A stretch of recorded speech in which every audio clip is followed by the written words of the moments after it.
Well, apparently we don't have enough criminals, terrorists and rapists here in Europe. We do have quite a few, but unfortunately it's not enough for our politicians' liking. So we're having to import them wholesale from the Muslim third world, which, being what it is, has plenty to spare.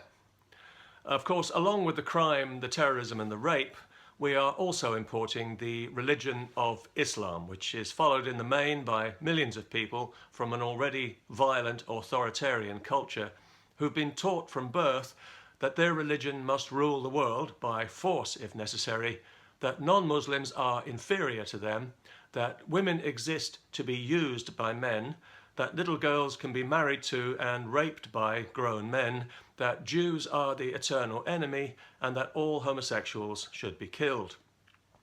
So, yeah, let's flood our emancipated liberal society with millions of those people and see what happens. Let's keep an open mind.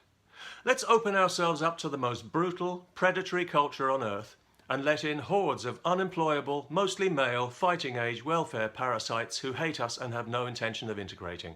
What's the worst that could happen? Of course, we mustn't generalise about men who've all been raised in the same violent, misogynistic rape culture. We have to assume that the moment they set foot in Europe, they magically develop civilised liberal values like us, or we'll be racists.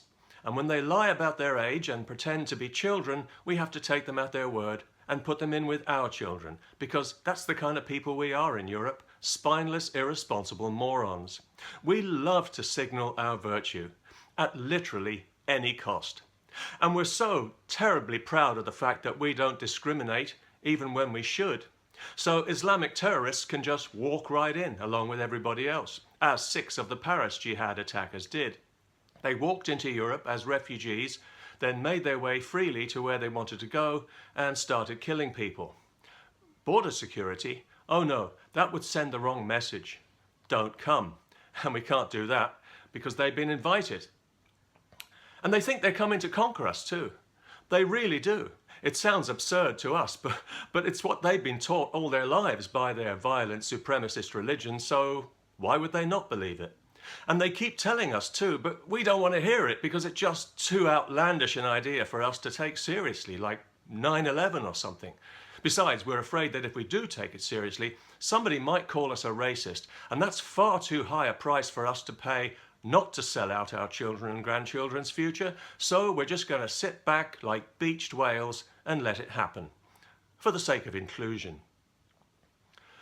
The countries in the south of Europe are getting the worst of the invasion, and Italy is at bursting point because left-wing activist boats are being allowed to pick up migrants from traffickers and act as a virtual illegal ferry service to Europe. If the Italian government had any regard at all for its own people or for the rule of law, all those boats would be seized and scuttled and everybody on them thrown in jail. But the Italian government doesn't want to stop the invasion. It wants other countries to reopen their borders and accept their share of the nightmare. And, of course, the European Union agrees, but some of its newer members, Poland, Hungary, Slovakia, the Czech Republic, are not so keen.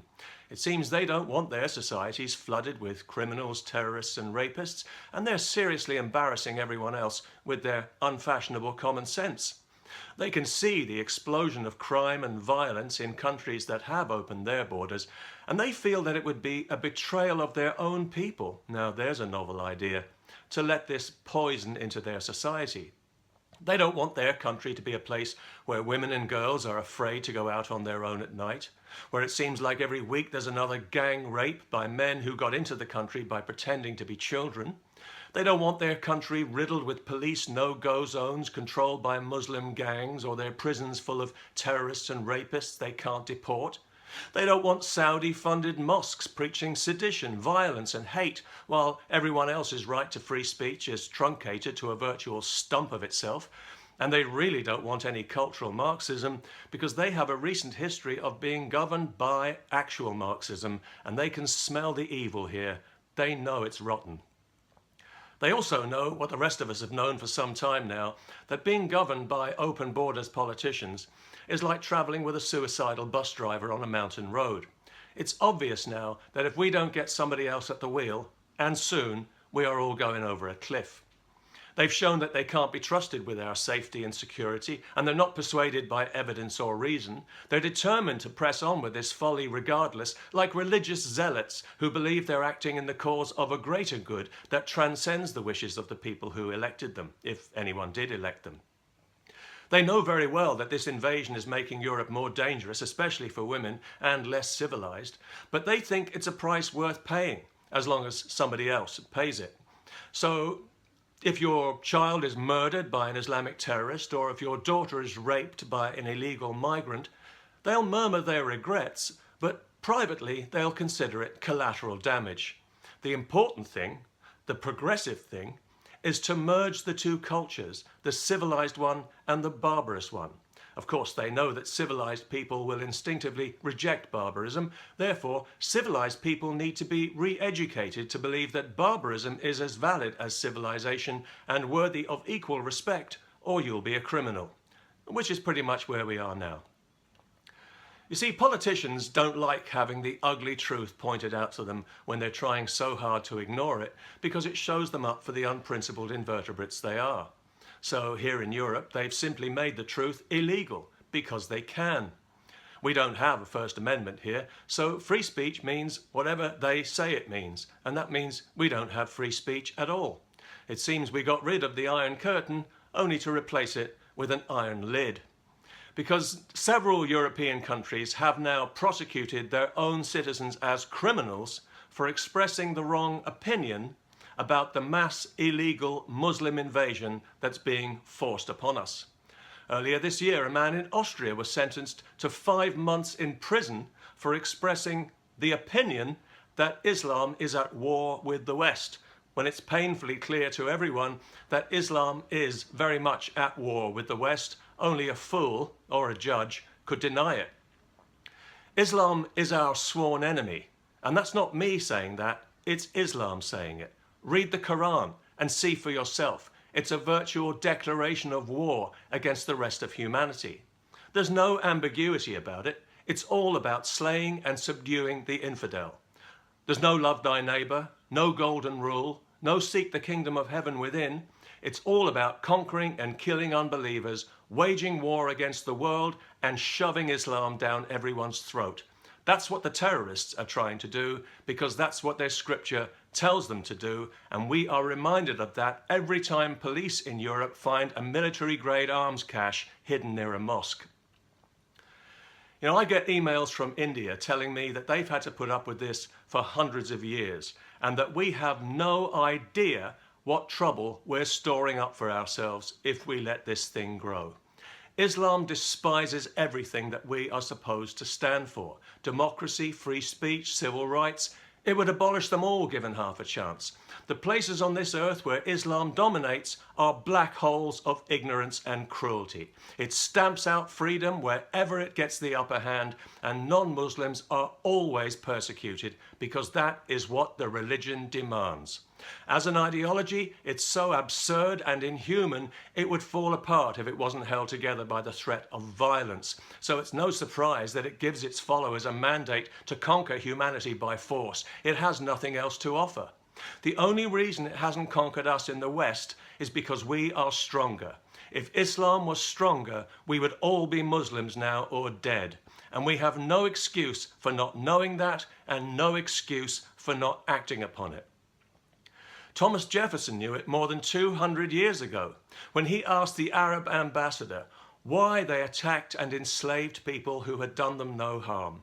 And he was told that it was because the Quran instructs Muslims to wage war against everyone who does not submit to Islam and to make slaves of prisoners.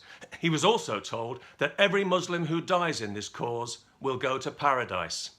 Ring any bells? So this jihad terror insanity that we see today is nothing new. It's not some sudden aberration. It's not based on a misunderstanding or wrong interpretation of scripture. It is not the corruption of a great religion.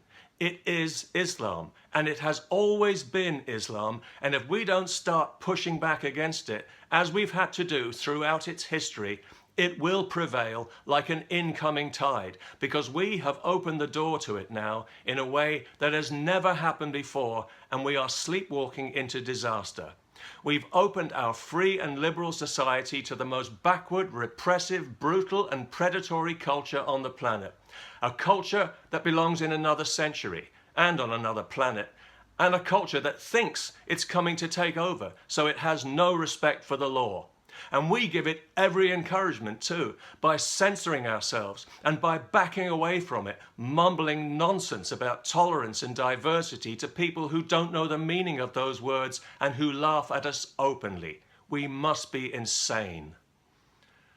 When do you think we'll come to our senses and stop re-electing the criminals who are imposing this nightmare on Europe? When the situation is irreversible?